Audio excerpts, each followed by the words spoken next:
Buongiorno, ben ritrovati. La prima edizione dei nostri telegiornali. È il giorno a Cortina d'Ampezzo del Super G, la tesissima gara con le 4 azzurre. Fra poco vediamo anche qualche risultato parziale, ma anche il giorno in cui c'è ovviamente Sergio Mattarella. Il capo dello Stato è arrivato ieri pomeriggio e fra poco vedremo anche ha incontrato tante atlete e atleti azzurri a Casa Italia, accompagnato dalla figlia Laura. La figlia Laura sta seguendo il Super G in una posizione particolare, in un ristorante sulle piste ai piedi delle Tofane e il caminetto, dove ha ricevuto anche, lo vedremo fra poco, i saluti del presidente del Veneto Alberto Stefani. Fra poco ci collegheremo con la nostra Tiziana Bolognani. Vi do solo un aggiornamento con Federica Brignone, che è in testa in questo momento, Pirovano è terza, Curtoni è quarta. La notizia è che Sofia Goggia è fuori.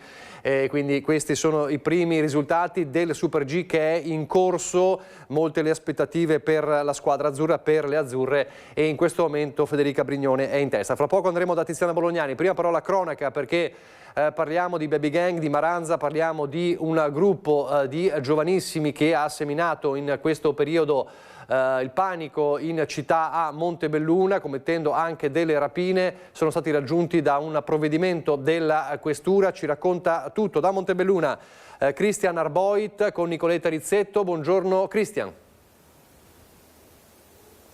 Buongiorno Nicola, a te e a tutti i telespettatori di Antenna 3, anche da parte di Nicoletta Rizzetto. Parliamo di ammonimenti da parte della questura nei confronti di 3 ragazzini giovanissimi, tra i 12 e i 14 anni, quindi veramente dei ragazzini, dei baby rapinatori, possiamo definirli così, perché erano stati protagonisti di 2 rapine avvenute il 28 dicembre scorso qui a Montebelluna, poco distante da piazza principale dove ci troviamo, in piazza D'Annunzio. Erano stati rapinati dei coetanei, 4 le vittime, che erano state derubate in maniera violenta di telefonino, portafogli, contanti e quant'altro. Un fatto particolarmente grave vista l'età appunto dei soggetti coinvolti. Fatto sta che sono scattate le indagini dei carabinieri. I carabinieri hanno presto chiuso il cerchio, anche con l'aiuto della polizia locale di Montebelluna, e poi tutto il materiale è stato trasmesso alla questura. Sono stati presi questi provvedimenti di ammonimento, ma la cosa che diverge rispetto al passato, la cosa nuova, è che contemporaneamente ai provvedimenti saranno intrapresi anche dei corsi di rieducazione. Quindi scatta per la prima volta quello che noi stessi avevamo definito nei nostri telegiornali il piano anti-baby gang messo in piedi dall'ULS 2 con la questura e con le amministrazioni locali. È vero, Sindaco Adalberto Bordina, la ringrazio innanzitutto di essere qui con noi. Quindi è una prima volta assoluta. È la prima volta in tutta la provincia. Questo dimostra una cosa che ripeto da tantissimo tempo, questa è la prova provata che è così, che quando c'è veramente un franco coinvolgimento di tutte le istituzioni, adesso penso anche semplicemente ai nostri servizi sociali che si sono attivati subito, con i nostri carabinieri, con cui c'è veramente un confronto quotidiano, anche non solo con i servizi sociali ma anche con il sottoscritto, con la questura, con l'ULS. Riusciamo anche a portare avanti delle progettualità, come dicevi tu, è la prima volta in provincia di Treviso. Ovviamente ci auguriamo che sia anche l'ultima, magari non sarà così. Fatemi una cosa, ci tengo a dire, voglio fare veramente ringraziamento a tutte le forze dell'ordine, alla polizia locale, ai carabinieri. Sarò anche ripetitivo, non mi interessa, queste persone devono comunque sentire la cosiddetta pacca sulla spalla, non solo da parte di altre istituzioni ma anche dei cittadini, i servizi sociali, il questore. È la prima volta in cui 3 ragazzi, di cui 2 di 12 anni, che per legge non sono punibili dovranno seguire un percorso rieducativo. Poi potremo anche aprire una parentesi sulle famiglie, perché anche certe famiglie dovrebbero essere probabilmente rieducate. Non mi sto riferendo a casi di specie, ma parlo in generale. Ecco, questo è il tema, Nicola. Parliamo di corsi che sono rivolti soprattutto a soggetti non imputabili e quindi non punibili, che finora in qualche modo sfuggivano anche da una sorta di alle maglie della legge, ecco, sì. Diciamola chiaramente. Sì, sfuggivano alle maglie della legge, perché voi capite bene che è impensabile, intanto è impensabile che qualsiasi persona possa delinquere, tantomeno ovviamente un ragazzino di 12 anni, ma è anche doveroso nel momento in cui questo compie un atto delittuoso che venga seguito in modo serio, come farà ovviamente l'ULSS, per fare in modo di essere rieducato nel modo più propositivo di sempre, nel modo più propositivo possibile, scusatemi, perché comunque magari certe volte basta poco per rovinarsi anche tutta l'esistenza per una sciocchezza fatta in giovane età. Grazie Sindaco Adalberto Bordin. Nicola, noi siamo in contatto con l'ULSS 2 perché vogliamo poi entrare anche nel dettaglio di questi progetti di rieducazione. Li abbiamo preannunciati per l'appunto, ma adesso nel corso dell'edizione serale dei nostri telegiornali spiegheremo anche come funzioneranno operativamente. Per il momento da Montebelluna è tutto, con Nicoletta Rizzetto ti restituisco la linea. Grazie a Christian Arboit, torneremo alla cronaca fra poco, ma come dicevamo, insomma, oggi è grande giorno a Cortina con il capo dello Stato Sergio Mattarella. Vi dicevamo prima Sofia Goggia fuori, ma Federica Brignoni in testa, e allora andiamo. Primo flash da Cortina con Tiziana Bolognani e Simone Merlo. Buongiorno Tiziana. Sì, buongiorno Nicola, siamo con Simone nel Belvedere, punto d'osservazione privilegiato, perché alle nostre spalle, la potete vedere, c'è la pista Olimpia delle Tofane ed è lì che in questo momento si sta svolgendo la gara di Super G. Eravamo tutti pronti ad ammirare il sorvolo delle frecce tricolori che però ritardano, anche perché quest'oggi ai noi sulla conca c'è foschia, ci sono le nubi basse che avvolgono le montagne, e questo si può vedere anche tranquillamente osservando la discesa delle nostre slalomiste sull'Olimpia delle Tofane. E lo spettatore di eccezione ed eccellenza, il Presidente della Repubblica Sergio Mattarella, che è arrivato ieri a Cortina, soggiorna nella sede ufficiale della Marina Militare assieme alla figlia Laura. Ieri l'incontro con gli atleti, dopo la gara Mattarella si recherà a far visita al villaggio agli atleti, al villaggio olimpico a Fiames, subito dopo un passaggio rapidissimo a Casa Italia prima di riprendere il volo verso Istrana, laddove incontrerà e saluterà il prefetto di Treviso e il comandante del 51esimo Stormo, prima per l'appunto di salire sull'elicottero presidenziale per tornare a Roma. Siamo stati circondati fino a pochi minuti fa da turisti, per lo più stranieri. Cerchiamo adesso di andare a confrontarci con chi sta vivendo l'Olimpiade a Cortina. Ci collegheremo quindi tra pochissimo, e per il momento io e Simone vi restituiamo la linea. Grazie mille, grazie a Tiziana Bolognani e Simone Merlo. Primo collegamento flash da Cortina d'Ampezzo. Torniamo alla cronaca, credo.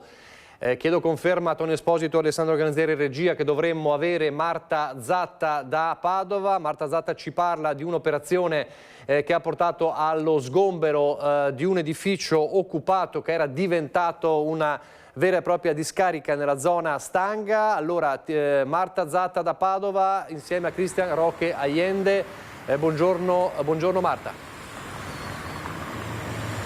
Sì, buongiorno Nicola, buongiorno ai nostri telespettatori. Esatto, noi in questo momento ci troviamo in via San Marco, nella zona Stanga di Padova, per i padovani, insomma, proprio dietro alla Chioene Arena. Alle mie spalle l'edificio abbandonato, oggetto del blitz da parte della polizia di Padova, che proprio nelle scorse ore è entrata e si è trovata una scena veramente, diciamo, di condizioni igieniche precarie. Davanti ai loro occhi, appunto, immondizie, immondizie, come vedete anche nelle immagini, immondizie, bottiglie piene di urine, di escrementi, insomma una scena veramente pietosa. All'interno ci vivevano tre uomini, di origine nordafricana, che sono stati appunto condotti in questura da parte della polizia. Ovviamente ora l'edificio che è alle mie spalle è stato posto sotto sequestro. Nel servizio che ora vi faremo vedere, la ricostruzione dell'operazione da parte della polizia, che non si è limitata solo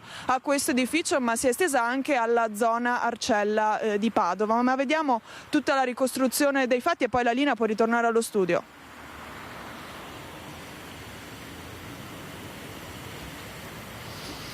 Un edificio abbandonato trasformato in un rifugio di fortuna tra rifiuti ed escrementi. È lo scenario che si sono trovati davanti gli agenti della Polizia di Stato a Padova durante un'operazione di controllo straordinario del territorio.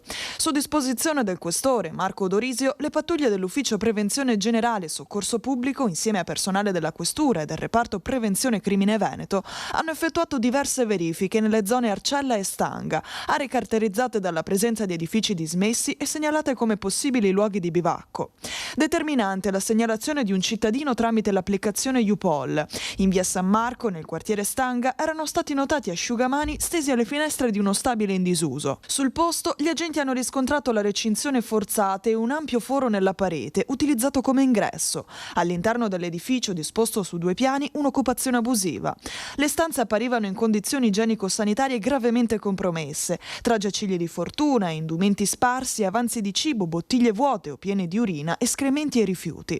All'interno dell'edificio sono stati rintracciati anche 3 cittadini nordafricani privi di documenti, 2 egiziani di 45 e 31 anni e un tunisino di 50 anni, tutti irregolari sul territorio nazionale e con precedenti penali e di polizia per reati di rapina, furti, stupefacenti, resistenza e violenza pubblica ufficiale. I 3 senza fissa dimora sono stati accompagnati in questura, segnalati per occupazione abusiva e invasione di terreni ed edifici. Al termine degli accertamenti, il questore ha disposto il loro collocamento presso il centro per i rimpatri di Torino. I controlli sono proseguiti anche in altri edifici dismessi della città, in via Istria, via Saggina e via Sarpi, dove non sono state trovate persone ma tracce di precedenti ingressi.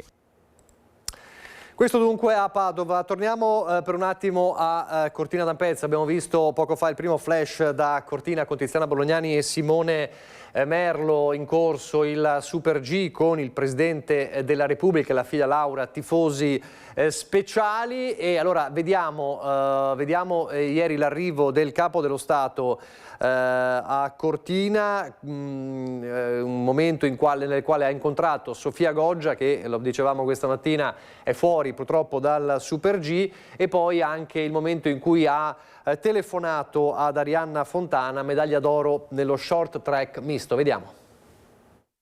Buon pomeriggio. Anche a lei, congratulazioni. Grazie mille, Dunque, davvero. 6 Olimpiadi, 6 successi.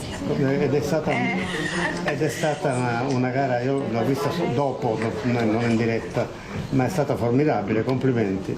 Complimenti Grazie anche agli altri, è stata una squadra formidabile. Sì, no, siamo riusciti a mantenere la calma in confronto alle altre squadre ed è stata poi la formula vincente.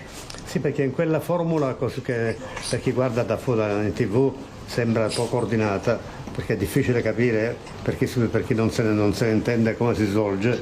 Mantenere la calma deve essere fondamentale. Sì, poi soprattutto la staffetta mista è molto corta e veloce, quindi capisco che non può essere così intuitiva la prima volta che si guarda, però no, appunto noi abbiamo mantenuto la calma e siamo riusciti a portare a casa un oro che vale tantissimo. Vale veramente moltissimo, complimenti. Grazie mille. E per le prossime gare non dico nulla.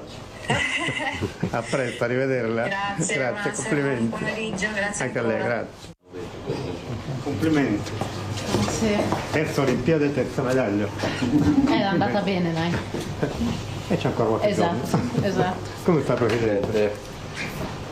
Complimenti. Grazie mille. Come te va bene? Sì, però è stato magnifico perché era difficile. Anche perché c'è stata una gara prima, c'è stata la gomma e poi un'altra dopo. Non è stata la stessa condizione, non dico psicologica, no? complessiva ambientale. È sempre un po' difficile quando succedono degli start-stop. Poi comunque sfortunatamente per noi le temperature in questo periodo sono particolarmente alte. Prima di venire qua ha fatto 1,5 metri di neve sempre L'attesa è inusuale in più. Però quella l'ho gestita comunque bene. Siamo tutte onorate che lei sia qui a vederci e di farci. Questo dunque l'incontro di ieri sera, poi dopo l'incontro con Sofia Goggia, la telefonata da Arianna Fontana, il capo dello Stato, lo vediamo nelle immagini, ha ricevuto le 2 azzurre campionesse olimpiche dello slittino, Andrea Fötter e Marion Oberhofer. Complimenti, siete state favolose, le parole di Mattarella, le 2 fresche medaglie d'oro che hanno incontrato il Presidente della Repubblica, accompagnate dal direttore tecnico azzurro, un'altra leggenda delle nevi, Armin Ziegler, che vediamo nelle immagini. Nel colloquio con Sofia Goggia faceva riferimento il Presidente Mattarella anche al terribile incidente che ha avuto Lindsey Vonn, che è ricoverata a Treviso, e ieri sui suoi profili social sono apparse le prime immagini di Lindsey Vonn nel letto d'ospedale al Cafoncello di Treviso. Ho subito il mio 3° intervento ed è stato un successo, scrive la leggendaria campionessa USA sulla profili social. Il successo oggi ha un significato completamente diverso rispetto a qualche giorno fa. Sto facendo progressi, scrive, so che starò bene. Grazie per l'incredibile staff medico, per gli amici, la famiglia che sono stati al mio fianco e per la bellissima esplosione di amore e supporto da parte di persone di tutto il mondo. Il grazie di Lindsey Vonn, che resta ovviamente al Cafoncello di Treviso, che ha ringraziato un po' tutti a partire dallo staff medico, e dice: il successo oggi ha un significato diverso per me. Torneremo a Cortina fra poco, faremo altri flash con Tiziana Bolognani. C'è un altro caso che riguarda ancora una volta i minorenni, abbiamo aperto parlando della baby gang di Montebelluna, poi c'è un caso eclatante di una scolaresca in gita a Praga, tanto fuori controllo sia sul bus che in hotel a Praga, ma soprattutto nell'autobus, che il titolare della ditta di autotrasporto ha minacciato in queste ore di non riportarli indietro.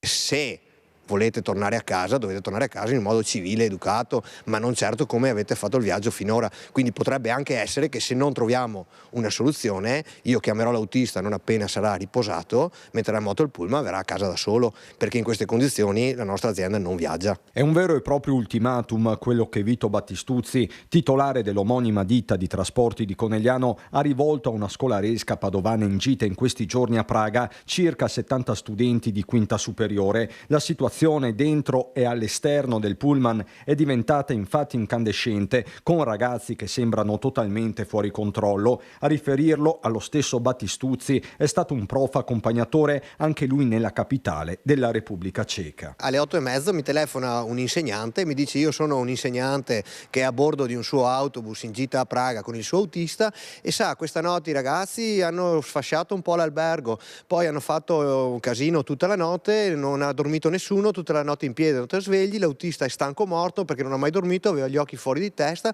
però sa, noi adesso dobbiamo andare in giro per Praga perché abbiamo le visite prenotate, e l'autista si rifiuta di portarci in giro perché lui è stanco e deve riposare. La situazione è quindi seria, ma è soprattutto il tenore della telefonata a sconcertare Battistuzzi. Sono rimasto senza parole, perché questa sì, è la prima volta che mi succede, ma poi gli ho chiesto anche: ma mi scusi, ma lei con l'autista che lo vede in queste condizioni sale tranquillo in autobus con altri 70 ragazzi e va in giro così? Cioè, dovrebbe essere lei, mi sembra che insomma massima responsabilità e serietà da parte dell'autista che si rifiuta di portare in giro. Cioè, prima cosa penso sia la sicurezza. Il titolare dell'azienda non ci sta. I video dell'arresto che arrivano dal pullman documentano una situazione di caos tra spazzature e sigarette elettroniche. Il mezzo è quindi fermo da oltre 24 ore, con tutte le conseguenze del caso. Loro si stanno muovendo a Praga a piedi, autonomamente, perché l'autista è fermo, anche perché io sto appunto aspettando da parte della scuola, dall'istituto della scuola non mi ha chiamato nessuno. Dell'agenzia mi hanno mandato una mail questa mattina dicendomi che si stanno mettendo d'accordo e che mi garantiscono che il viaggio di rientro sarà rispettando le norme di sicurezza. Tutto nero su bianco, con Battistuzzi che si sta interfacciando con la ditta tramite del viaggio. In corso di fatto c'è un braccio di ferro, informate anche le forze dell'ordine. Che arrivi una forza di polizia ce lo hanno già garantito nella tratta Tarvisio-Pordenone, perché noi appunto abbiamo fatto questa denuncia denuncia, quindi già la Polizia di Stato ci ha già chiesto che faranno questo intervento, quindi ci chiederanno domani l'orario, il passaggio per intervenire, perché noi comunque quella lettera l'abbiamo girata anche alla Polizia di Stato, quindi loro faranno un intervento, questo sicuramente, però prima di arrivare in Italia ne abbiamo 8 ore, sì. Questa dunque la sconcertante vicenda che riguarda questa scolaresca di studenti di scuole superiori. Parliamo di minori con la stretta a Conegliano per l'alcol somministrato ai minori, prime diffide di bar. Ci sono state 2 diffide, in questo momento stiamo verificando se effettivamente hanno dato da bere ai minorenni oppure l'ordine è stato dato da parte dei maggiorenni, perché questo va verificato. Comunque l'attenzione è altissima, nel senso che noi non vogliamo si verifichino queste cose. Il giro di vita è in corso e dopo 2 settimane ci sono già dei provvedimenti. Il fronte, sempre attuale e carico di problematiche operative, è quello della somministrazione di alcol ai minori, con il sindaco di Conegliano Fabio Chess, che ha voluto una stretta dopo alcune segnalazioni informali. Da qui il rafforzamento dei controlli da parte di polizia locale e altre forze dell'ordine, che hanno portato alle 2 diffide di questi giorni. Ci sono bar nella zona centrale, già avvisarli in maniera importante per noi è fondamentale, perché sanno benissimo che se si dovesse poi accertare che una cosa del genere è avvenuta o avviene, verranno immediatamente chiusi. Non c'è un se o un ma, la tolleranza è zero da questo punto di vista. Nessun intento punitivo, dice Chies, la stragrande maggioranza dei locali opera correttamente, ma il messaggio va lanciato soprattutto per ciò che rappresenta la città del Cima in Italia e nel mondo. Ho deciso di intraprendere questa strada perché Conegliano, tra l'altro, è città del vino insieme a Valdobbiadene per il 2026-2027, per cui abbiamo gli occhi puntati da parte di tutta a livello nazionale, e penso che il buon bere sia qualcosa di positivo per il nostro territorio, ma dobbiamo dare una stretta assoluta se i bar o gli esercenti danno da bere ai minorenni. Allora, parliamo sempre di sicurezza, ma questa volta parliamo di sicurezza e la piaga della insicurezza per chi lavora. È un fenomeno che raccontiamo purtroppo quasi quotidianamente, quello degli autisti ACTV aggrediti durante il servizio sui vaporetti. Ieri abbiamo raccontato di un'aggressione addirittura con un coltello. I sindacati oggi lanciano un appello e dicono non ci sono tutele per queste persone. È di Calimandamestre con credo Francesca Pezzo. Esattamente, con Francesca Pezzo da Mestre insieme a Mauro Cavallarin, che ringrazio, della CISL, il sindacato dei lavoratori, che in questo momento stanno affrontando un periodo molto difficile che va avanti, ci dicevi, più o meno dal 2020-2021, dal post-Covid, nel trasporto pubblico di Venezia, il trasporto nei vaporetti, il trasporto di ACTV. Cosa è successo? Non solo l'aggressione al coltello, con il coltello di cui avevamo dato conto nel telegiornale di ieri sera, ma anche un'aggressione con tanto di mani al collo e pugni e calci, sempre in una linea del vaporetto. La CISL, come anche tanti altri sindacati che difendono i lavoratori, dicono non ci stanno più, i lavoratori non ce la fanno più. Che cosa chiedete? Allora, sì, purtroppo siamo ancora vittima di questi episodi. Allora noi chiediamo che venga dato corpo al protocollo di sicurezza firmato in prefettura a dicembre 2024, dove tutte le parti, prefettura, città metropolitana e sindacati, si sono incontrati per cercare di trovare uno strumento che possa fare da deterrente a questa escalation di aggressioni che capitano sia nei mezzi acqui che nei mezzi di terraferma e negli autobus, purtroppo. Il protocollo di sicurezza prevede che vengano implementati tutto un sistema di telecamere a bordo.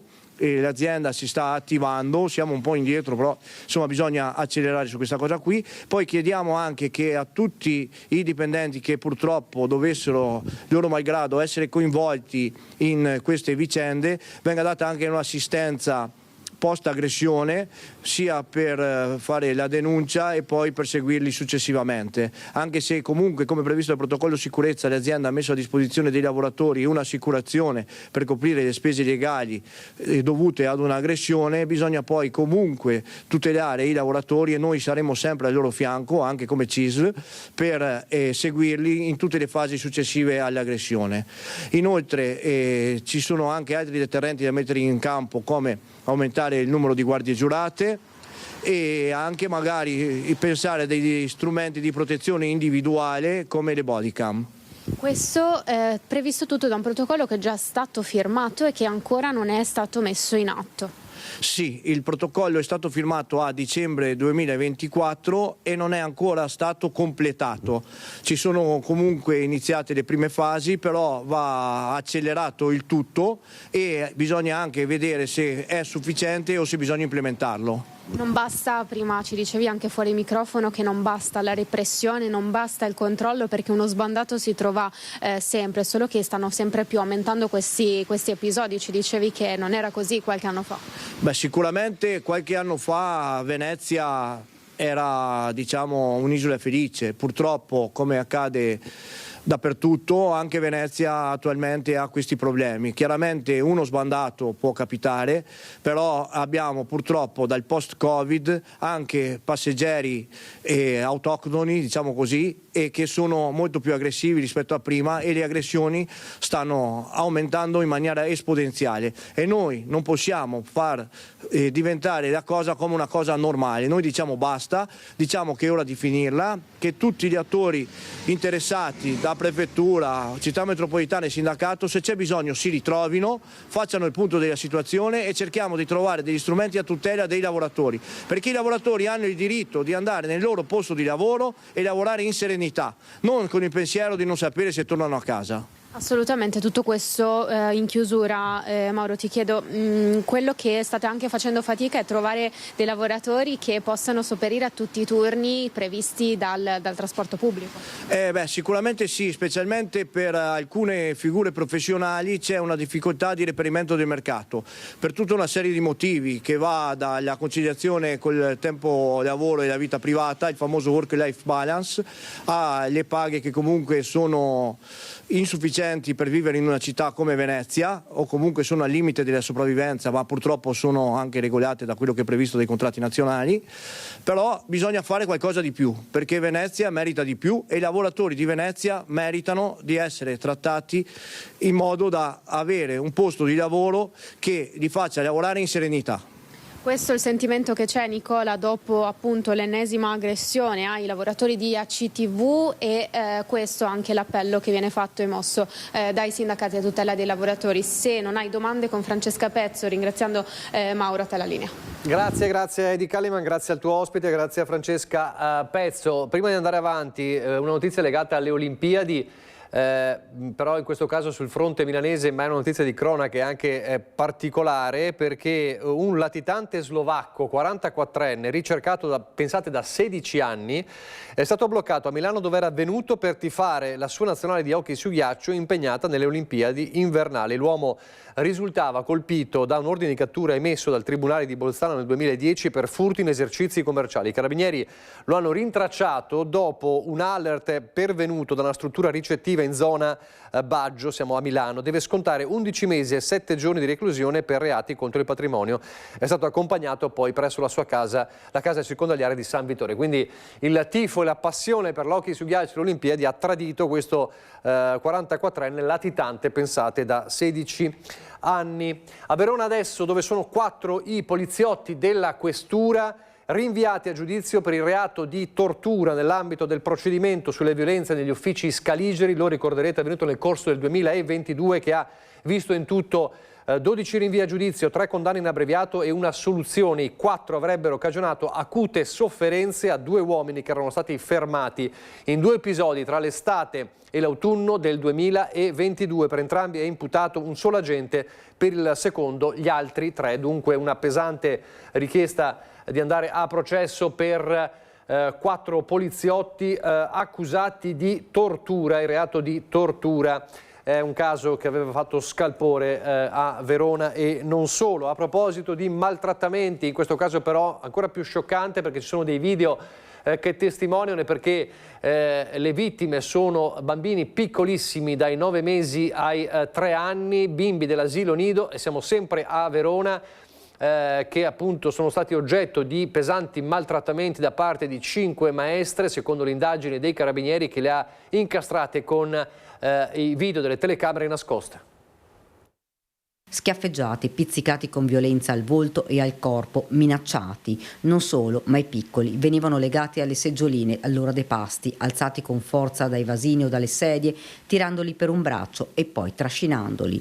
Sono solo alcuni dei maltrattamenti a cui erano sottoposti i piccoli di un asilo nido nel cuore di Verona, bimbi indifesi in balia del personale della struttura. Un'attività che è durata circa un mese e che ha documentato una cinquantina di casi di maltrattamenti al danno di una quindicina di bambini in un'età compresa tra i 9 mesi e i 3 anni. Per 5 educatrici è scattata l'interdizione per un anno dalla professione in silenzio davanti agli investigatori. A parte una sorpresa iniziale, non hanno detto nulla. La Procura di Verona, dopo le indagini dei Carabinieri, ha disposto la chiusura dell'asilo privato, una complessa quanto mai delicata attività di investigazione avviata a dicembre 2025 a far scattare le indagini, una segnalazione. I maltrattamenti continui sono stati ripresi dalle telecamere posizionate dagli investigatori all'interno della struttura. Scene terribili. Una maestra prima scagliato con forza le seggioline contro il muro di fronte allo sguardo atterrito di una bambina, poi l'ha sgridata e le ha messo con forza il ciuccio in bocca. In un altro caso, una piccola è stata fatta dormire in uno sgabuzzino buio su un materasso appoggiato sul pavimento, lasciata sola con della musica. Gravi sono anche le contestazioni riguardanti le basilari norme igieniche. I bambini non venivano puliti né aiutati dopo i bisogni, restando sporchi di pipì. I materassini e le lenzuola venivano calpestati con le scarpe o buttati sul pavimento. Struttura sequestrata per interrompere immediatamente le condotte criminose e per preservare integralmente lo stato dei luoghi per ulteriori accertamenti. Presto verranno sentiti i genitori dei piccoli. Questa è stata solo la prima tranche dell'indagine che doveva documentare appunto le condotte criminose e interromperle. Adesso saranno avviati ulteriori accertamenti, tra cui anche quello di ascoltare i genitori delle vittime. La Procura e i Carabinieri restano a disposizione dei genitori preoccupati che vogliono collaborare per la ricerca della verità. E la ricerca della verità la vogliono anche i genitori di Chiara Iaconis, uccisa dalla statuetta caduta da un balcone a Napoli. Lo sapete, un caso che abbiamo raccontato tante volte. Ebbene, il Tribunale dei minori di Napoli ha stabilito una prima verità, e cioè la responsabilità del lancio della statuetta da parte del ragazzino, bambino all'epoca sotto i 13 anni, che ha appunto fatto cadere questa statuetta che ha colpito Chiara Iaconis. Lo ha detto il Tribunale dei minori, che ha stabilito dunque la responsabilità del giovanissimo.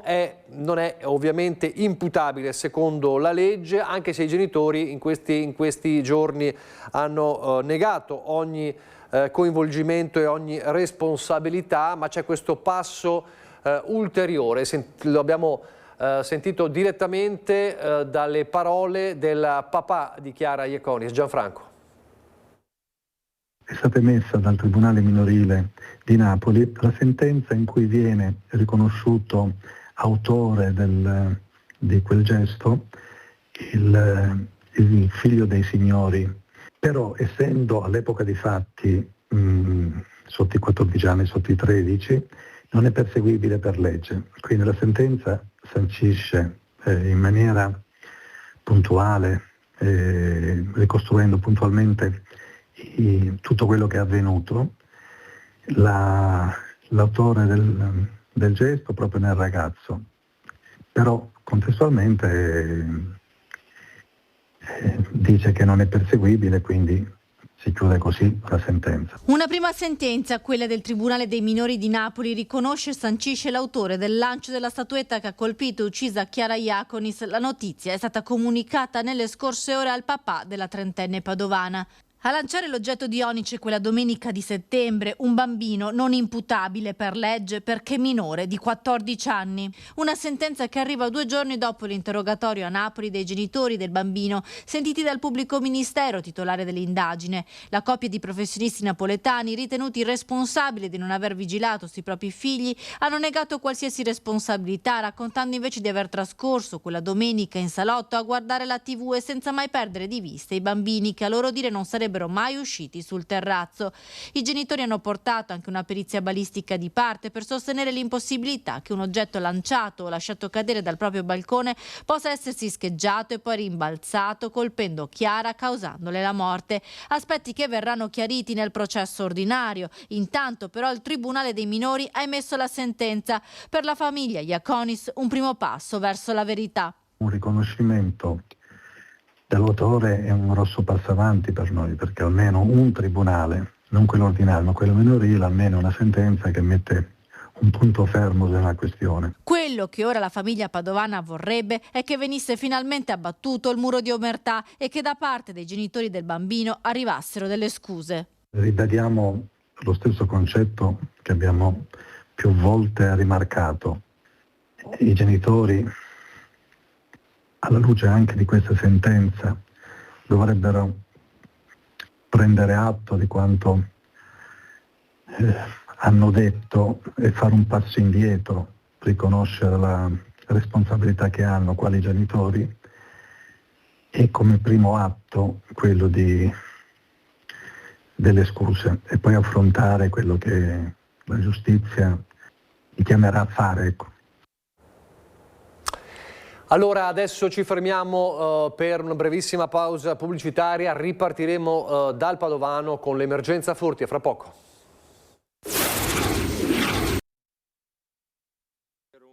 Gli ultimi 2 colpi raccontati nella chat risalgono alla scorsa notte, un furto in un panificio di Galliera Veneta, l'altro a Tombolo, ma le segnalazioni fioccano nel gruppo WhatsApp SOS Ladri, nato dall'idea di un giovane cittadino di Cittadella, Alessandro Guarnieri, a cui si è subito aggiunto Enrico Nardello. La gente deve o scrivere macchine sospette, persone sospette, indicando la via, l'orario e il paese, altrimenti c'è gente che segnala anche furti già avvenuti dicendo sono entrati in questa casa alle ore X nella via Y. Insomma, serve per essere un po' più allerta, ecco. È facile controllare un gruppo del genere da gestire? No, soprattutto all'inizio, perché abbiamo dovuto fare un po' capire alla gente qual era lo scopo del gruppo e bisogna anche far capire alla gente che magari non tutte le segnalazioni che apparentemente sembrano utili possono essere utili, perché se tutti iniziano a scrivere diventa ingestibile. Qui siamo a Borgo Treviso, Cittadella. In questo quartiere quasi ogni via ha registrato un furto. Adesso l'attenzione a Fontaniva è concentrata sull'individuazione di una coppia, 2 uomini, uno alto e uno basso. Hai fatto caso alla loro statura? Si scrive nella chat SOS Ladri Fontaniva. Sono in 2, uno alto e uno basso? Sì, sono gli stessi del mese scorso nella mia via.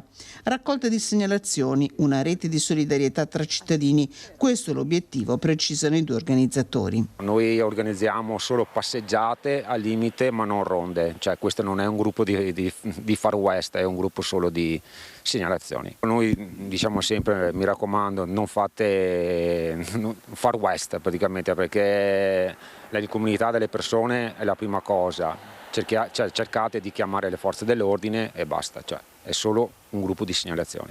Alla chat capofila, diventata generale per altri comuni, si sono aggiunte man mano quelle specifiche di Cittadella, Fontaniva, Galliera Veneta con Tombolo e San Martino di Lupari, e già ci sono stati risultati. C'era una macchina nera, una BMW, una Mercedes che girava sempre, un po' di mesi fa era stata presa e comunque magari è un deterrente soprattutto, ecco, per i ladri. Prossimo passo, creare un collegamento diretto con istituzioni e forze dell'ordine. Facciamo delle riunioni con i vari comuni, con i carabinieri, polizia municipale, con la questura anche, e adesso vediamo come, adesso stiamo facendo altre cose, adesso vediamo come va a finire.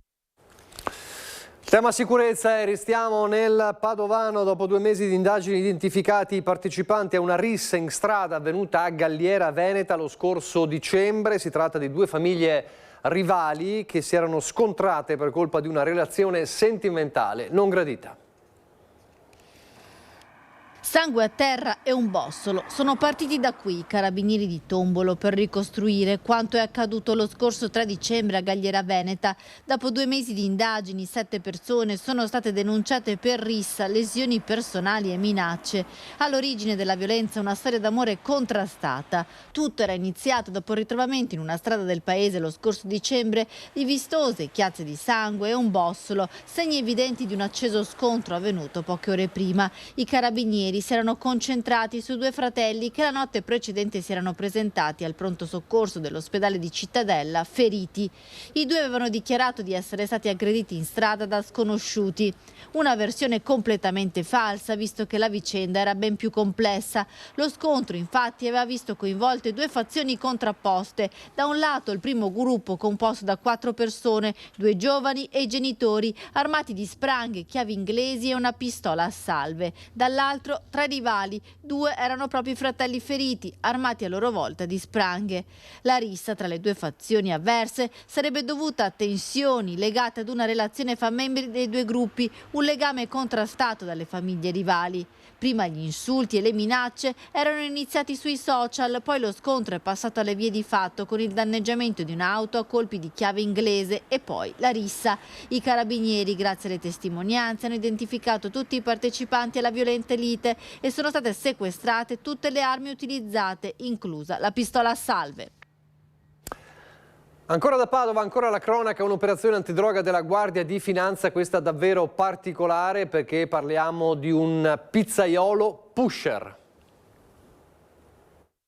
Insieme alla margherita e alla capricciosa, per i clienti più affezionati c'era anche una dose di cocaina. 2 attività parallele, quelle gestite dal 58enne pizzaiolo tunisino arrestato dai finanzieri mentre stava effettuando una consegna di una pizza e droga a domicilio in zona Abano Terme.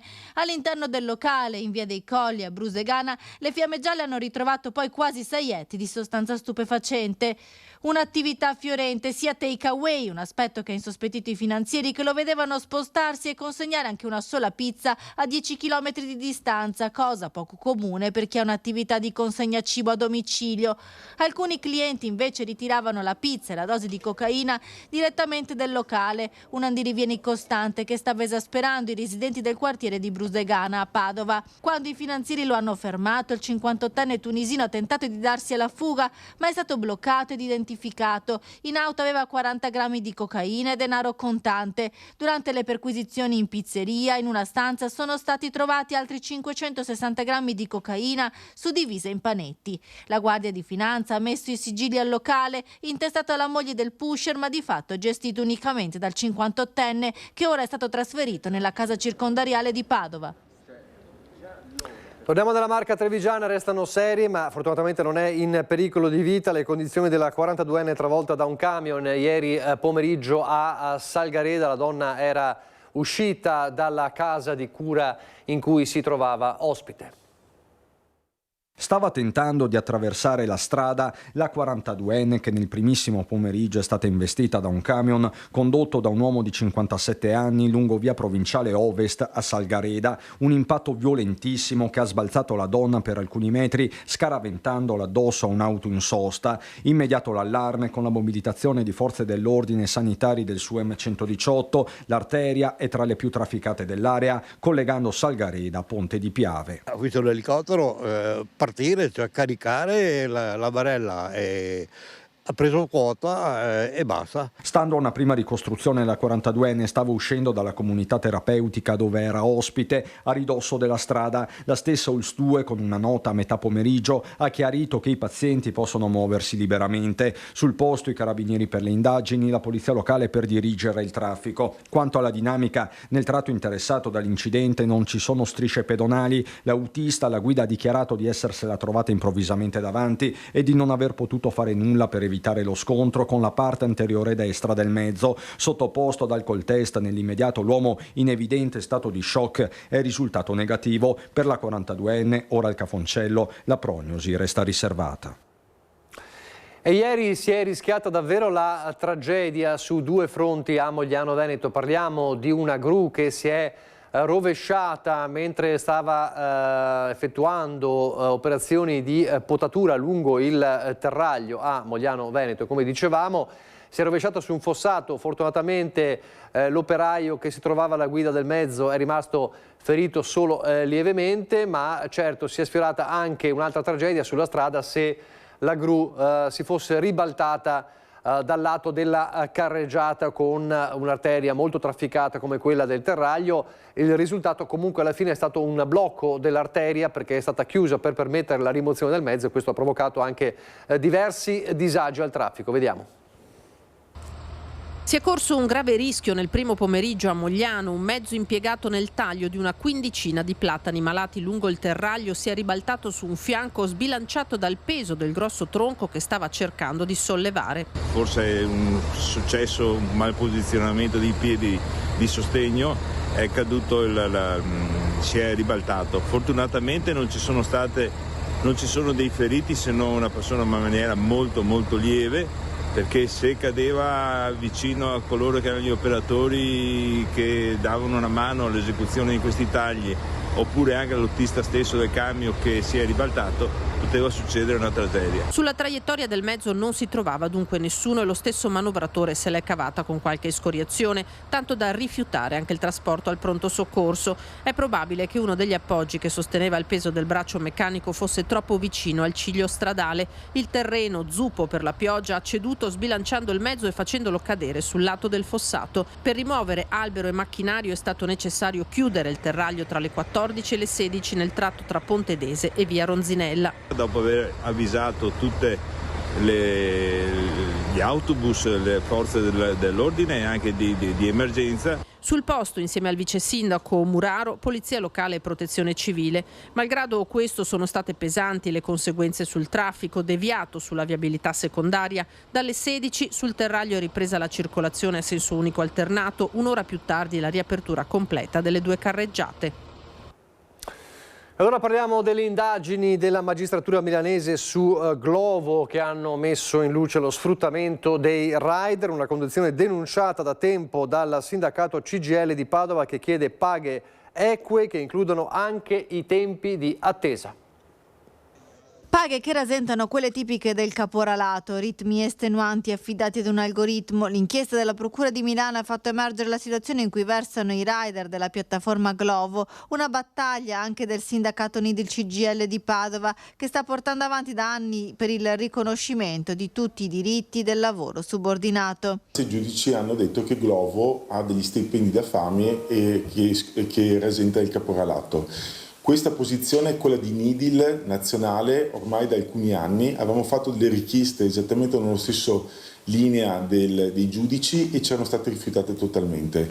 Siamo contenti di questa attività e aspettiamo la risposta delle aziende. Necessario un compenso orario minimo che vada ancorato a livelli retributivi previsti dal contratto collettivo nazionale del lavoro logistica per il personale viaggiante o il pagamento dei tempi d'attesa. Ora servono contratti veri e tutele contro i furti, aggiunge anche il sindacato. Chiediamo ai clienti, chiediamo alla popolazione non di non fare più ordini sulle app, ma di pensare che dall'altra parte c'è una persona che lo fa di lavoro e quindi di scendere al piano a terra per ricevere l'ordine e non aspettarlo al piano, perché i ragazzi lasciano le biciclette incustodite e possono subire furti, e di pagare il più possibile con pagamento elettronico ed evitare il pagamento in contanti, perché i rider subiscono continuamente furti.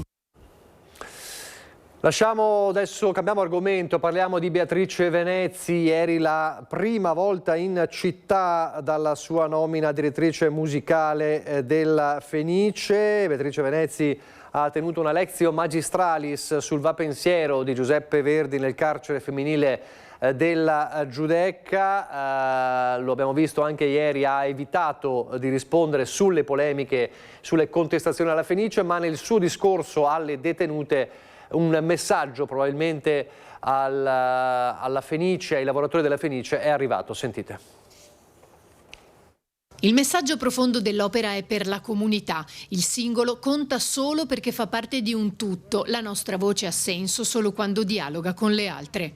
È un richiamo al senso di comunità e unione, senza le quali, soprattutto nella musica, in un'orchestra è difficile andare avanti, che arriva da Beatrice Venezzi durante la lectio magistralis sul va pensiero, davanti alle detenute del carcere femminile della Giudecca.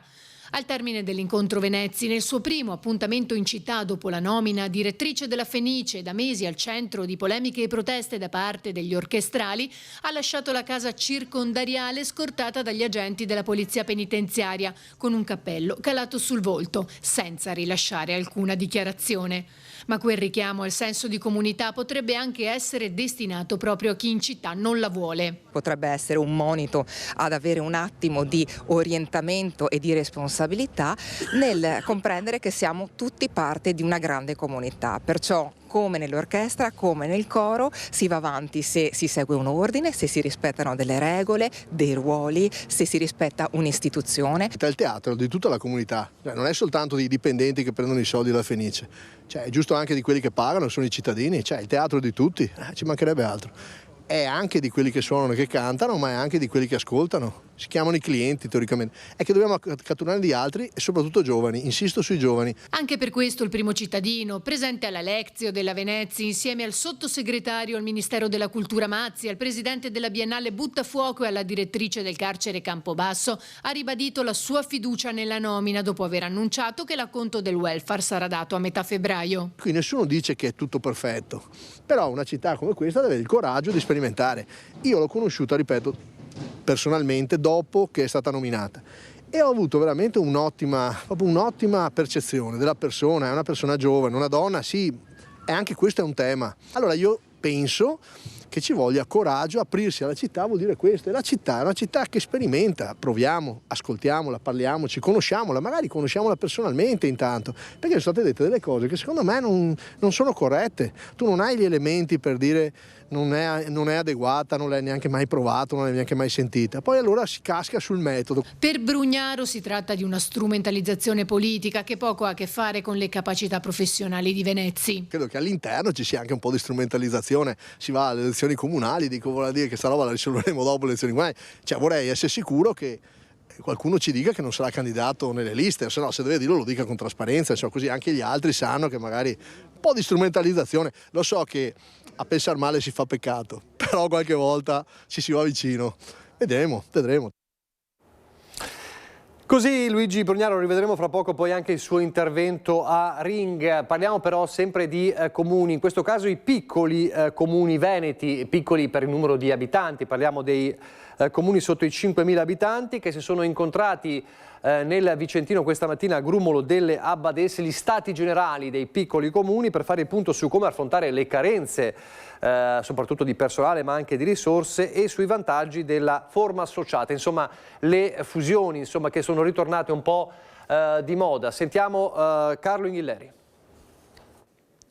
Piccoli comuni sono quelli sotto i 5.000 abitanti, sono 210 in Veneto che fanno parte del progetto appunto Piccoli e che si sono incontrati oggi a Villa Godi Piovene, a Grumolo delle Abbadesse nel Vicentino, per fare il punto della situazione su come affrontare le carenze, le difficoltà dei piccoli comuni, ma anche su come risolverle queste carenze, magari con delle associazioni, delle unioni, delle fusioni. Ne parliamo con Mario Conte, presidente dell'Anci Veneto, che ci spiega innanzitutto quali sono le premesse di questo incontro. Ma la premessa fondamentale è che piccoli comuni con grandi sindaci, però ho anche detto che non dobbiamo abusare di questo concetto, nel senso che i sindaci, le donne e gli uomini che ricoprono questo ruolo in queste piccole comunità portano con sé enormi responsabilità, tante quante i sindaci dei grandi comuni, però a volte si trovano limitati nell'operatività o incapaci di poter agire perché manca personale, gli manca il segretario comunale o gli mancano le risorse. Devono fare un po' i funamboli, i salti mortali. Sì, sono dei veri e propri eroi amministrativi, ma portano con sé delle responsabilità che li vedono molte volte denunciati, iscritti al registro degli indagati senza avere reali colpe. Quindi noi chiediamo fondamentalmente di avere dignità amministrativa. Ovviamente siamo anche consapevoli di un cambiamento che è in atto e i sindaci sono costretti molte volte a guardare al comune accanto per chiedere aiuto, e quindi responsabilmente, come è caratteristica dei veneti, affrontiamo il tema delle fusioni, delle aggregazioni o delle aree vaste con anticipo, cercando di anticipare il cambiamento per gestirlo nel migliore dei modi e per riuscire a garantire ai nostri cittadini la qualità dei servizi. Quindi in qualche modo è un modo per intercettare meglio i fondi e innovare i servizi, è un potenziamento quello che si va a cercare. Sì, io rappresento i sindaci del Veneto che sono totalmente virtuosi, non c'è un comune in Veneto che abbia speso un euro in più di quanto poteva spendere. È altrettanto vero però che andremo in modo unito e compatto, in modo trasversale, a chiedere a Roma un cambio di mentalità. Noi vogliamo un paese meritocratico dove coloro che hanno saputo ben gestire le risorse dei cittadini devono essere sostenuti e non penalizzati. Oggi dobbiamo far fronte a queste criticità e per riuscire a darci maggiori strumenti cominciamo a guardare il vicino di casa, i comuni di confine, i comuni vicino, per condividere le competenze, per condividere le strutture, per condividere anche le progettualità, quindi aree vaste e non più singole municipalità. Ed è questo il futuro dei piccoli comuni. Ci sono però dei comuni che guardano anche fuori regione, attenzione. Sì, ci sono dei comuni che per questioni di competitività si trovano ad avere dei comuni confinanti che appartengono ad altre regioni a statuto autonomo e sono palesemente in difficoltà da un punto di vista delle disponibilità finanziarie. Qual è la soluzione? Credo che l'unica soluzione possibile sia quella dell'autonomia. Per fortuna il presidente della regione è Alberto Stefani, che in continuità con quanto fatto dal presidente Luca Zaia crede fortemente nell'autonomia, che è uno strumento di sostegno finanziario per i comuni di confine, che quindi possono lavorare alla pari con i colleghi dei comuni delle regioni confinanti. Grazie a Mario Conte, presidente dell'ANCI Veneto.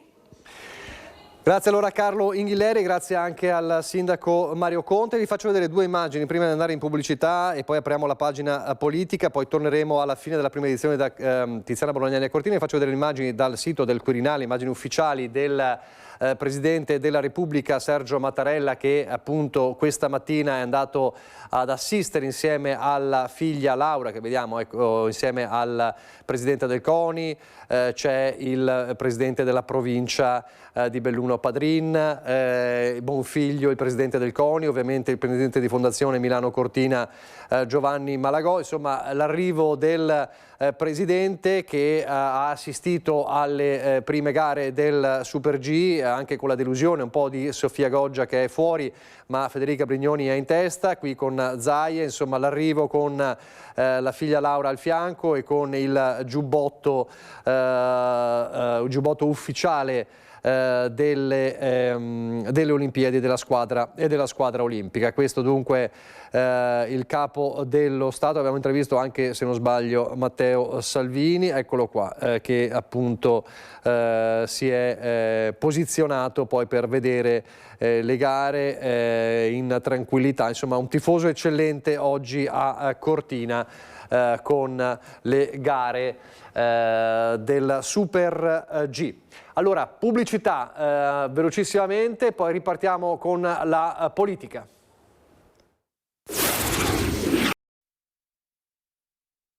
Una grande città normalmente ha sempre un sacco di discorsi e dibattiti, ma io credo che Simone sia davvero la persona preparata.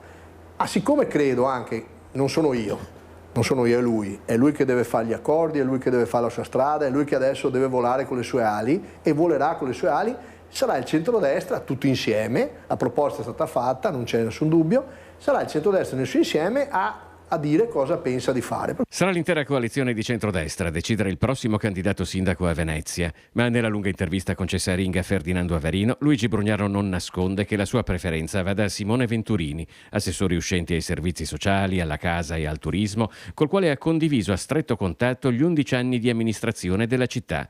Un candidato quindi in perfetta continuità amministrativa. Simone Venturini era un politico prima che io scendessi in politica. Certo, però. C'è un ragazzo giovane, democristiano, per cui centrista, un ragazzo che lui insegna la politica a me, diverso da me indubbiamente, Ha fatto l'assessore con me 10 anni, 11, ha imparato e come. Altre voci all'interno del centrodestra parlano però di diversi nomi ancora sul tavolo delle trattative di coalizione, nomi sia di Fratelli d'Italia che della Lega, a partire dalla possibilità paventata da tempo di Luca Zaia. Luca lo considero un amico, una persona che non devo dirlo io, ha preso 200.000 voti di preferenza nel Veneto, per cui insomma persona amabilissima. Diciamo che Venezia è una città molto difficile, una città che anche quando lui era segretario qua in Treviso eccetera è sempre stata una città di sinistra, molto di sinistra, non di centro-sinistra, di sinistra. Sinistra in certi casi anche adesso è a traino centri sociali. Secondo Brugnaro, da una parte ci sono i centri sociali e il partito del no, dall'altra il partito del fare, quello della sua giunta e delle sue opere, a cominciare dalla principale, il Bosco dello Sport. E abbiamo finalmente realizzato una cosa, non le chiacchiere, pagando soprattutto di tasca nostra, perché di quei 300 milioni, 200 sono nostri. Proprio abbiamo messo i soldi da parte, abbiamo risparmiato, eccetera, il comune. Non abbiamo aumentato il debito, io ho diminuito il debito del comune, per cui il comune è sanissimo. Soltanto che se vanno sti qua io sono convinto, assumi tutti, case popolari, soldi dal coro, perché così prendi i voti, 6 mesi, un anno, scassi i conti del comune di nuovo. Allora, questo è un estratto insomma della puntata di Ring scorsa con Luigi Brugnaro, che ha lanciato insomma un endorsement a Simone Venturini, ma come sappiamo nel centrodestra è tutto ancora in ballo. Questo ci consente di aprire una pagina sulle amministrative di Venezia e ringrazio di avere con noi in collegamento il senatore Andrea Martella, candidato del centro-sinistra per Venezia. Buongiorno Martella. Buongiorno a lei e a tutti i vostri telespettatori. E allora non posso non farle replicare a quello che ha detto Brugnaro, perché il refrain del centrodestra è un po' costante, no? Allora, voi siete il partito del no, siete quelli del no. Cosa diciamo? Sì, immagino che lei non possa che partire da questa domanda, ma mi faccia anche dire che noi vedremo quali saranno le scelte che fa il centrodestra e non ce ne occupiamo. Le faranno a Roma, le faranno da altre parti. Il candidato che verrà scelto sarà il candidato del centrodestra, noi siamo già in campo, stiamo già lavorando nel territorio con le associazioni, con i comitati e ci stiamo confrontando, stiamo mettendo a punto una nostra proposta che sarà una proposta di sì per risolvere tante questioni che in questi anni non sono state risolte dalla giunta Brugnaro e quindi si vedrà come la nostra proposta sarà una proposta in grado positivamente di affrontare facendo molto meglio di fronte alla sfida di una città così bella e così difficile come è appunto Venezia.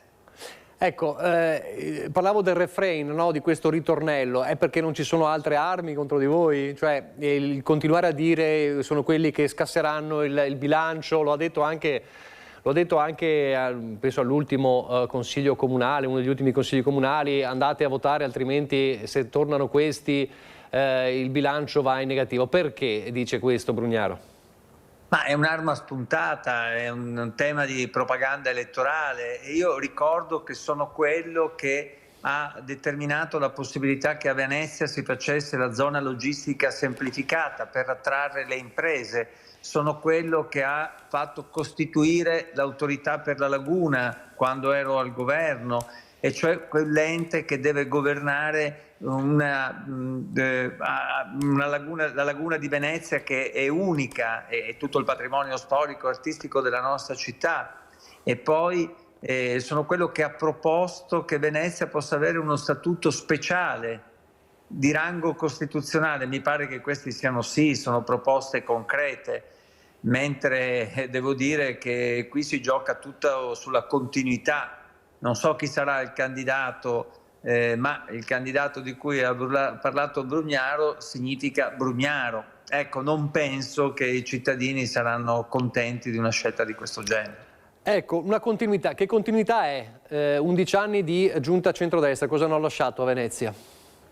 Beh, basta andare in città, incontrare i cittadini sia a Venezia che a Mestre, comitati, associazioni. È una città che non ha risolto i problemi che sono da tempo sul tappeto. Penso alla sicurezza a Mestre e alla desertificazione delle attività economiche e commerciali. Penso al tema dell'overtourism a Venezia e alle politiche per la casa, che sono entrate talmente in crisi da diventare un fattore di espulsione. Ecco, penso che siano questi i problemi da affrontare e che la giunta Brugnaro non ha saputo affrontare, e dubito che sia in grado di affrontarli rimanendo nell'ambito delle politiche che ha fatto, che sono state una politica di gestione dell'esistente, senza una visione e senza anche una concretezza, che è quello che ci vuole in questo momento. Ci vuole una svolta, guardi, ci vuole soprattutto rinnovamento nel modo di fare, nell'ascolto dei cittadini e nell'individuazione di politiche concrete e incisive a partire da queste questioni che ho detto: lavoro, casa, turismo, sicurezza. La grande sfida poi di Venezia è, mi corregga se sbaglio, ma è storicamente così, riuscire ad amalgamare le esigenze di due situazioni. Una volta c'era il prosindaco a Mestre, insomma, sono talmente diversificate che non è facile armonizzare le problematiche. Come si riesce a fare questo, secondo lei?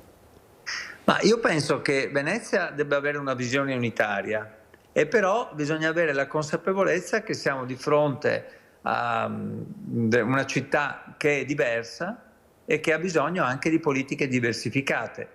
A Venezia, come a Mestre, e in parte della terraferma.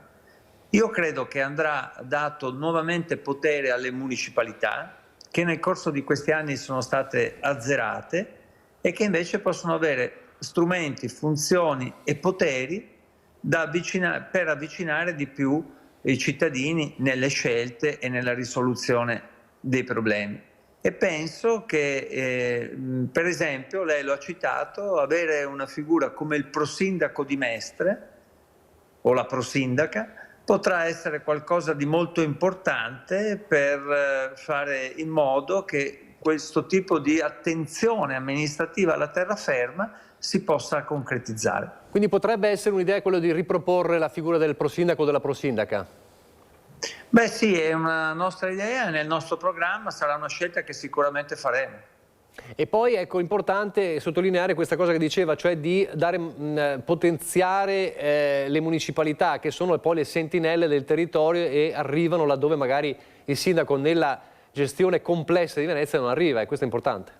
È proprio così, lei ha detto la cosa giusta, sono un luogo di rappresentanza e di governo del territorio molto vicino ai cittadini, e quindi è giusto farle funzionare. Del resto, insieme alle elezioni amministrative, oltre per l'elezione del Consiglio Comunale, si vota anche per i consigli di municipalità, e quindi noi dovremmo fare una proposta molto concreta anche per il nostro programma sulle municipalità, cosa che stiamo già facendo. Ma poi a queste municipalità andrà ridato potere. Io ho detto fin dall'inizio che andranno rifondate. Tra le prime cose che faremo sarà quello di rifondare le municipalità assegnando nuovamente poteri e funzioni. Questo fa parte del nuovo metodo che noi dobbiamo avere, un metodo basato sul confronto che purtroppo questi anni è mancato, perché c'è stata una visione più padronale che evidentemente non ha dato modo al confronto necessario di realizzarsi. Lei ha anche detto in questi giorni, insomma, nel quale è iniziato da tempo poi anche il suo lavoro di studio della situazione, il tema del contributo d'accesso, no? Il grande tema di Venezia è l'overtourismo, diceva lei, lo spopolamento dall'altra parte, quindi il rischio davvero che si arrivi a trasformare Venezia nella Disneyland che già è di fatto. Sto guardando soltanto un attimo un altro schermo perché mi pare che siano passate le frecce tricolori forse a Cortina, ma ci arriviamo fra poco. Quindi il contributo d'accesso va mantenuto, ma va cambiato? Bisogna ripensare un'altra cosa? Così come è stato realizzato nel corso di questi anni, si è trattato di una gabella che ha prodotto qualche entrata, ma che non ha prodotto nessuna regolamentazione dei flussi turistici. La posso fermare un secondo? Abbia pazienza, la posso fermare un secondo? Noi cambieremo questo tipo di contributo d'accesso. Mi fermo. Mi consenta un attimo, vediamo solo questa immagine, abbia pazienza, le frecce tricolori che passano sopra Cortina. Mi scuso con lei, Martella, un secondo. Le frecce tricolori stanno passando sopra Cortina, omaggio dunque alle Olimpiadi. Abbiamo visto, grazie a Simone Merlo, ma era doveroso, mi scusi. Allora, va mantenuto, ma... Ci mancherebbe, ho visto il passaggio delle frecce tricolori, è sempre importante, richiama a noi sentimenti sempre molto belli. No, io ho detto che così com'è il contributo di accesso non funziona. E quindi noi apriremo una discussione nella città con le parti interessate, con le istituzioni tutte, con le università, per mettere a punto una proposta diversa che soprattutto ritorni ai cittadini veneziani dei benefici dal tipo di pressione turistica che hanno. E poi c'è un'altra questione che riguarda Venezia, poi andiamo su Mestre e poi chiudo.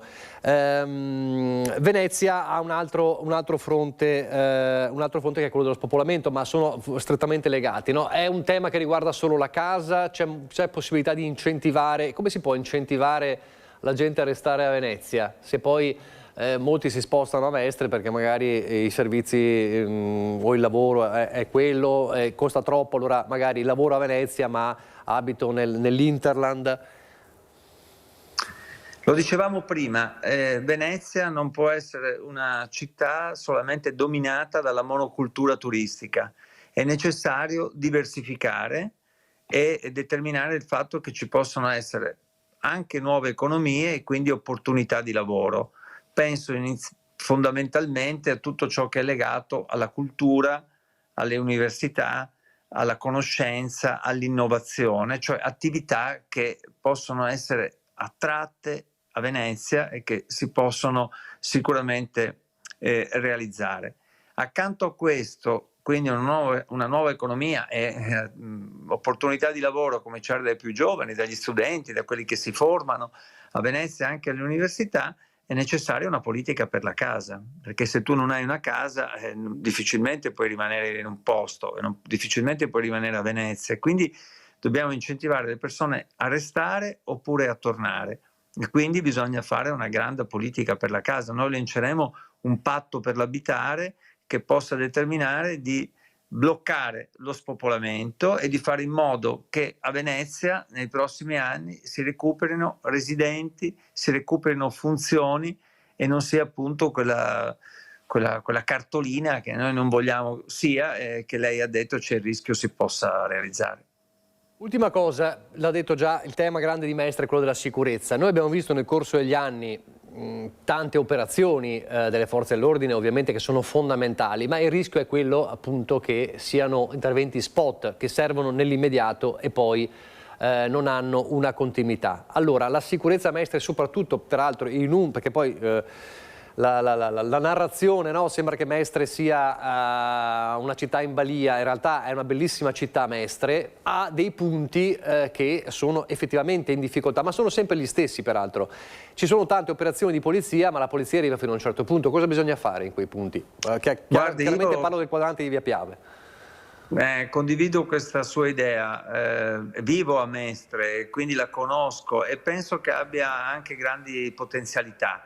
Bisogna recuperare quelle vocazioni metropolitane, bisogna mantenere i servizi e si può anche farla diventare un luogo di opportunità per il lavoro per i giovani. Però va risolto il tema della sicurezza, perché oggi è una città insicura e questa preoccupazione riguarda migliaia di famiglie e quindi le forze dell'ordine fanno un lavoro straordinario, io le ringrazierò sempre. Ma il governo deve mettere più risorse per le forze dell'ordine, più presenza nel territorio, perché va contrastato il crimine, perché il presidio del territorio è necessario, perché bisogna riportare la legalità e anche il comune può fare molto di più di quello che ha fatto fino a qui. Per esempio penso al fatto che bisogna riportare nel territorio, nei quartieri, il presidio dei vigili urbani, della polizia locale, con una presenza costante di quello che una volta si sarebbe chiamato il vigile di quartiere. E poi penso che il Comune debba fare delle politiche migliori di quelle che ha fatto nel corso di questi anni, legate alle politiche sociali, a un welfare più moderno, all'inclusione e all'integrazione E ancora tutto questo non è sufficiente se non si affronta quello che lei ha detto, cioè il problema dei buchi neri urbanistici, urbani, se non si affronta il tema dell'illuminazione, se non si affronta il tema della rigenerazione urbana di tanti spazi che possono essere ripensati e diventare luoghi vitali. Ecco, io così affronterò il problema di Mestre, che è una grande città che ha grandi potenzialità, è un nodo infrastrutturale importante, ma deve diventare qualcos'altro da quello che è diventata nel corso di questi anni. Oggi ho lanciato il fatto che costruiremo un tavolo per la sicurezza e per la rivitalizzazione commerciale con le categorie, con tutti i soggetti interessati per combattere le chiusure e per permettere l'insediamento di nuove attività economiche, ma avremo il modo sicuramente di ritornarci. Grazie allora, grazie davvero al senatore Andrea Martella, candidato del centro-sinistra a Venezia, perché davvero queste parole sono importanti, perché poi si parla sempre di Venezia, ma Mestre merita davvero una valorizzazione, perché Mestre non è solo quella che purtroppo racconta la cronaca, ha tantissima vitalità anche culturale, quindi merita davvero un rilancio Mestre, quindi non soltanto Venezia. Grazie Andrea Martella. Grazie a voi, buon lavoro. Grazie, buon lavoro a lei. Allora, abbiamo visto in diretta poco fa, mentre parlavamo con Andrea Martella, abbiamo visto lo splendido passaggio delle frecce tricolori sopra Cortina. Torniamo allora da Tiziana Bolognani, dove peraltro abbiamo parlato della delusione per Sofia Goggia, ma c'è anche l'entusiasmo per Federica Brignone, insomma. Tiziana. Già Nicola, è stato un po' un coronamento di un sogno che 315 giorni fa certamente nessuno, tantomeno la Brignone, poteva immaginare dopo quel terribile incidente occorso sugli sci. È tornata e ha vinto ed è il quinto oro per l'Italia in queste Olimpiadi, che ci stanno davvero facendo fare una scorpacciata di medaglie davvero grandissimi gli atleti della nazionale azzurra. Abbiamo visto anche il passaggio delle frecce tricolori che erano attese questa mattina poco prima dell'inizio del Super G, ma come vi dicevo a causa della foschia delle nubi basse che si sono appoggiate sulle montagne che circondano Cortina, sulle Tofane in particolar modo, l'arrivo, il sorvolo è stato posticipato. È una giornata davvero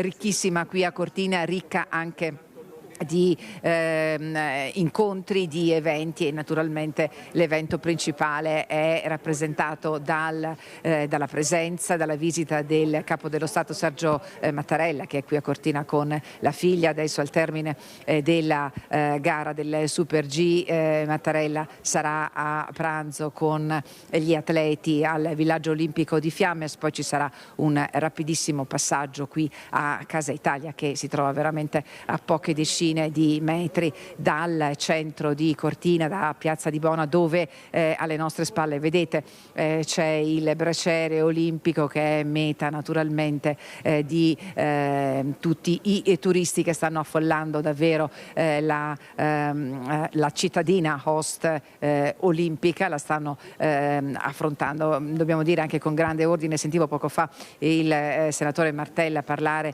della valorizzazione anche della polizia municipale, delle polizie municipali per la sicurezza. Devo dirvi che anche in questo caso poco fa ho parlato con il comandante della polizia locale di Cortina, che sta coordinando da par suo il sistema di sorveglianza e di sicurezza della cittadina, assieme naturalmente alle altre forze dell'ordine, e devo dire che il lavoro che si sta facendo è davvero eccellente, tanto più perché proprio lo si vede, c'è ordine e non c'è quel disordine che magari uno si può immaginare per eventi di questo genere, nonostante il notevole afflusso di persone, tutte ordinate, tutte rispettose l'una dell'altra, e tutti però naturalmente pronti a scattare i selfie, naturalmente sotto sotto la fiaccola e sotto il simbolo di Milano Cortina 2026, che si trova a pochi passi, poco distante, a pochi passi da Casa Veneto. Allora noi seguiamo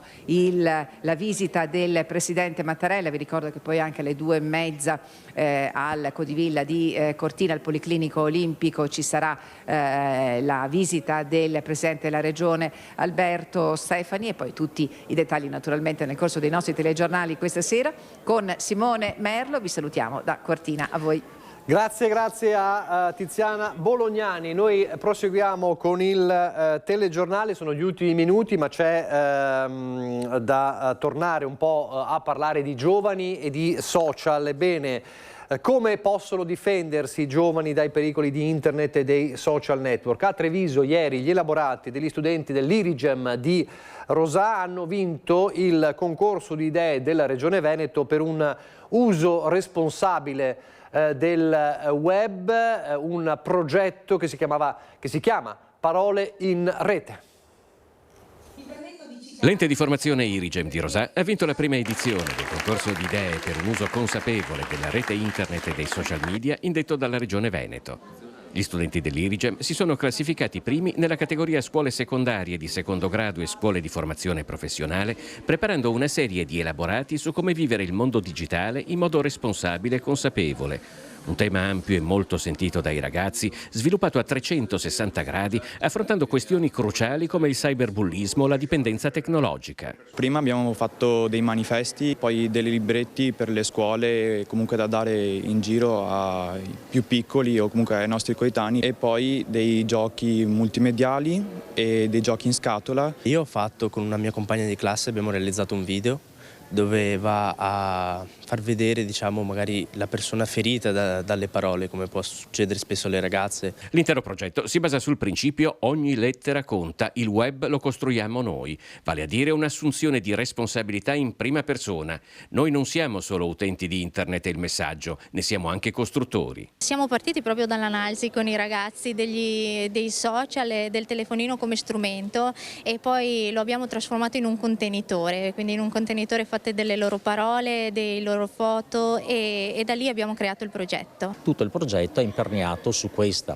tra virgolette, medaglia a doppia faccia, in cui coesistono sia la relazione umana, sociale, quindi hanno lavorato in soldoni, in gruppi, gli alunni si sono relazionati fra di loro, e a questo dall'altra parte della medaglia troviamo tutto quello che è l'aspetto della comunicazione online. Un impegno che è stato riconosciuto col primo premio consegnato all'Auditorium del Sant'Artemio di Treviso. Lavorare su questo progetto e lavorare insieme magari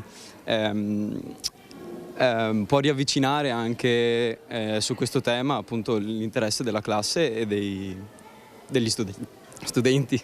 Quanto vi ha aiutato quello che imparate a scuola nel realizzare questi progetti? Beh, ci aiuta tanto, soprattutto abbiamo dei professori molto bravi e di questo ne dobbiamo essere grati, perché ci affiancano sempre, ci aiutano in ogni cosa e soprattutto nelle idee ci aiutano tanto, perché noi magari avendo meno esperienza abbiamo bisogno di un aiuto proprio come loro.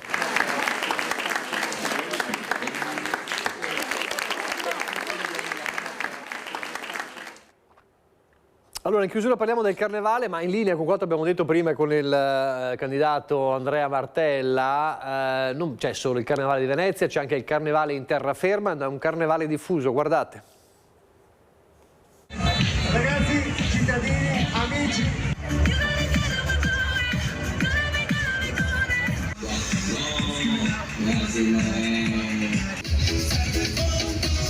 Dopo la sfilata dei carri che domenica pomeriggio ha portato colore, festa e allegria a Chirignago, continuano gli appuntamenti in terraferma col carnevale diffuso all'insegna del divertimento per grandi e piccini. Partiamo da Pellestrina giovedì Grasso, poi ci sarà il Lido venerdì, sabato Marghera e anche Burano, che sono veramente dei carnevali spettacolari, domenica Campalto, lunedì Mestre, e per chiudere il Carnevale dei ragazzi di Zelarino, arrivato alla 57esima edizione, e ancora a Burano. Un momento particolarmente sentito che riunisce chi realizza i carri con passione lavorando mesi a chi rimane a bocca aperta nell'ammirarli.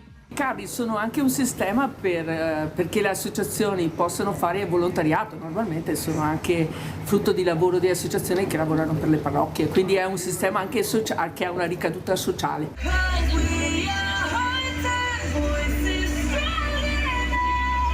Tanti gli appuntamenti nel fine settimana anche a Venezia, come quello di sabato 14 in piazza San Marco, che dalle 19 si trasformerà in una grande pista da ballo grazie all'energia dei Glitter Disco, protagonisti di uno spettacolo dal vivo che fa rivivere le atmosfere indimenticabili degli anni 70.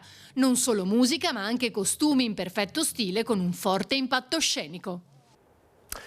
Siamo in chiusura, allora vi ricordo che dopo di noi c'è Casa Pappagallo con la ricetta del giorno e poi alle 16:27 un bellissimo film di Francesca Archibugi del 1990, Verso sera, con Marcello Mastroianni. Grazie per averci seguito, arrivederci.